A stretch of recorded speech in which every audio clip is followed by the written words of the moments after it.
مجلس رابطہ کے تحت صوبائی وزیر اوقاف و مذہبی امور ڈاکٹر عبدالقیوم سومرو نے گزشتہ دنوں عالمی مدنی مرکز فیضان مدینہ باب المدینہ کراچی پاکستان کے مختلف شعبہ جات کا دورہ کیا۔ آپ نے مدنی چینل کو اپنے تاثرات میں دعوت اسلامی کی خدمات کو خوب سراہا۔ آئیے مناظر دیکھتے ہیں۔ دعوت اسلامی نے دنیا بھر میں دھوم مچائی ہے، دعوت اسلامی نے دنیا بھر میں دھوم مچائی ہے، سارے جہاں میں عشق محمد کی خوشبو پھیلائی ہے، دین کا پیغام ہے، دنیا بھر کے نام ہے، دین کا پیغام ہے، دنیا بھر کے نام ہے، عاشقان مصطفیٰ دنیا میں کہلانے لگے، عاشقان مصطفیٰ دنیا میں کہلانے لگے،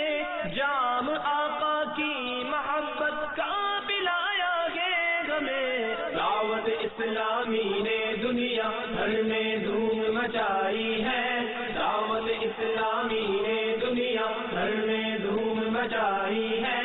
سارے جہاں میں عشق محمد کی خوشبو پھیلائی ہے۔ یقیناً کافی عرصے سے میری خواہش تو ضرور تھی کہ اس بہت بڑے ادارے کو وزٹ کروں۔ یہاں پہ آیا ہوں تو آپ لوگوں نے جس عزت اور احترام کے ساتھ مجھے پورے وزٹ کرایا، تو میں سمجھ رہا ہوں یہ میرے لیے قابل فخر ہے اور قابل افتخار ہے، اور اس طرح کے جو دینی کام ہو رہے ہیں اور جتنے بڑے ادارے آپ لوگوں نے یہاں پہ بنائے ہیں اور پوری دنیا میں جو تبلیغ کا کام ہو رہا ہے، یہ قابل ستائش ہے۔ اس کا اجر تو اللہ تعالیٰ ہی دے سکتا ہے، انسان تو کوئی اجر نہیں دے سکتا، لیکن آپ لوگوں نے جو دین کے حوالے سے خدمت کی ہے، اویئرنیس دی ہے، چاہے وہ میڈیا کے ذریعے ہو چاہے تحریر کے ذریعے ہو، یہ دونوں شعبوں میں جو آپ نے کام کیا ہے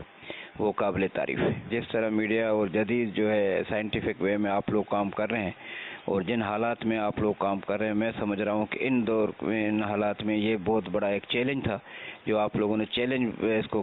قبول کیا ہے، اور اس کا جو ایک آسان طریقے سے آپ نے وہی کام کیا جو پوری دنیا میں دیکھیں آپ لوگ اسلام کا وہ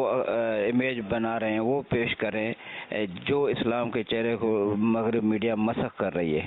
آپ نے ان کی جو ہے سازشوں کو ناکام بنانے کے لیے ایک تاریخی کردار ادا کیا ہے جو قابل تعریف ہے۔ کافی مرتبہ جب مجھے فرصت کے اوقات ملتے ہیں تو یقیناً میں اس چینل کو دیکھتا ہوں۔ دین کا پیغام ہے، دنیا